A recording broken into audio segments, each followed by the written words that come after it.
Halo semua, kembali lagi bersama saya di channel Taufik Samantamu. Di sini kalian cukup menyimak pembacaan cerpen. Cerpen diambil dari arsip cerita pendek Kompas Minggu. Selamat menyimak. Salam sastra semua. Cerpen kali ini berjudul Bersiap Kecewa Bersedih Tanpa Kata-Kata. Karya Putu Wijaya. Buat GM. Aku menunggu setengah jam sampai toko bunga itu buka. Tapi 1 jam kemudian aku belum berhasil memilih. Tak ada yang mantap. Penjaga toko itu sampai bosan menyapa dan memujikan dagangannya. Ketika hampir aku putuskan untuk mencari ke tempat lain, suara seorang perempuan menyapa. Mencari bunga untuk apa, Pak? Aku menoleh dan menemukan seorang gadis cantik usianya di bawah 25 tahun. Atau mungkin kurang dari itu. Bunga untuk ulang tahun. Yang harganya sekitar berapa, Pak? Harga tak jadi soal. Bagaimana kalau ini? Ia memberi isyarat supaya aku mengikuti. Itu. Ia menunjuk ke sebuah rangkaian bunga tulip dan mawar berwarna pastel. Bunga yang sudah beberapa kali aku lewati dan sama sekali tak menarik perhatianku. Itu saya sendiri yang merangkainya.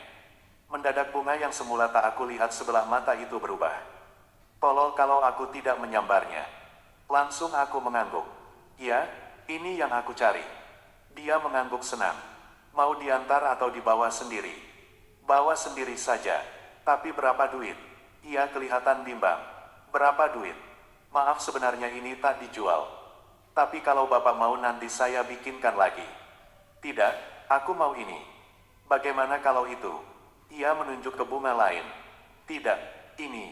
Tapi itu tak dijual. Kenapa? Karena dibuat bukan untuk dijual. Aku ketawa. Sudah, katakan saja berapa duit. 1 juta. Kataku bercanda. 2 apa? 2 juta. Aku melongo. Mana mungkin ada bunga berharga 2 juta. Dan bunga itu jadi semakin indah. Aku mulai penasaran. Jadi, benar-benar tidak dijual. Tidak. Aku pandangi dia. Dan dia tersenyum seperti menang. Lalu menunjuk lagi bunga yang lain. Bagaimana kalau itu? Aku sama sekali tak menoleh. Aku keluarkan dompetku, lalu memeriksa isinya. Ku keluarkan semua. Hanya 900 ribu. Jauh dari harga. Tapi aku taruh di atas meja berikut uang receh logam. Dia tercengang. Bapak mau beli? Ya. Tapi aku hanya punya 900 ribu. Itu juga berarti aku harus jalan kaki pulang. Aku tidak mengerti bunga. Tapi aku menghargai perasaanmu yang merangkainya. Aku merasakan kelembutannya, tapi juga ketegasan dan kegerahan dalam karyamu itu.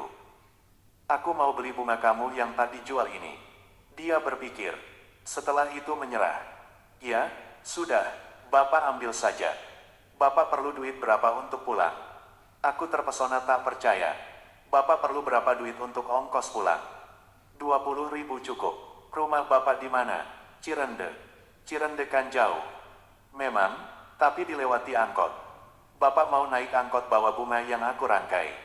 Abis, naik apa lagi? Tapi angkot, apa salahnya? Bunga yang sebagus itu tidak akan berubah meskipun naik gerobak. Bukan begitu.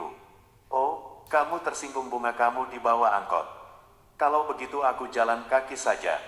Bapak mau jalan kaki bawa bunga? Ya, hitung-hitung olahraga. Dia menatap tajam. Bapak bisa ditabrak motor. Bapak ambil saja uang Bapak 150 untuk ongkos taksi. Aku tercengang. Kurang. Tidak. Itu bukan hanya cukup untuk naik Bluebird, tapi juga cukup untuk makan double BB di BK PIM. Dia tersenyum.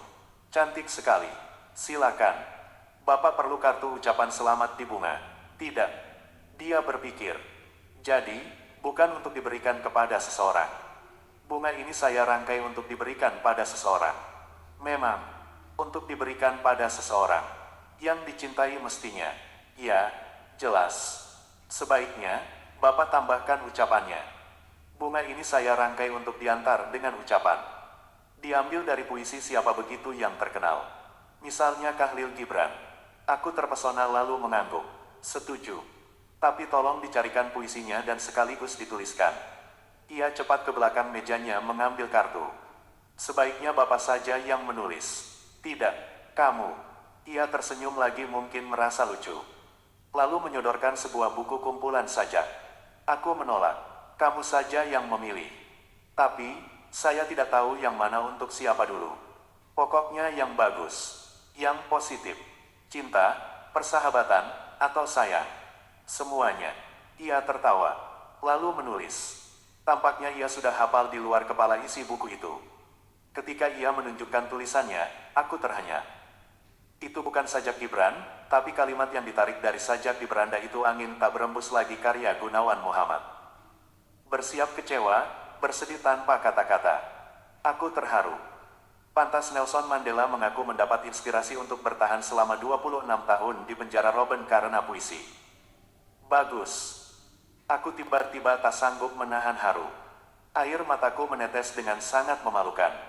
Cepat-cepat ku hapus. Saya juga sering menangis membacanya, Pak.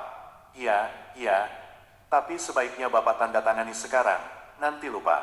Aku menggeleng. Aku kembalikan kartu itu kepadanya. Kamu saja yang tanda tangan. Kenapa saya? Kan kamu yang tadi menulis. Tapi itu untuk Bapak. Ya memang. Ia bingung. Kamu tidak mau menandatangani apa yang sudah kamu tulis. Tapi, saya menulis itu untuk Bapak. Makanya, ia kembali bingung. Kamu tak mau mengucapkan selamat ulang tahun buat aku. Dia bengong. Aku memang tak pantas diberi ucapan selamat. Jadi, bunga ini untuk Bapak. Ya, Bapak membelinya untuk Bapak sendiri. Ya, apa salahnya? Bapak yang ulang tahun. Ya, dia menatapku tak percaya. Kenapa? Mestinya mereka yang mengirimkan bunga untuk Bapak. Mereka siapa? Ya, keluarga Bapak, teman-teman Bapak, anak Bapak, istri Bapak, atau pacar Bapak. Mereka terlalu sibuk. Mengucapkan selamat tidak pernah mengganggu kesibukan. Tapi itu kenyataannya.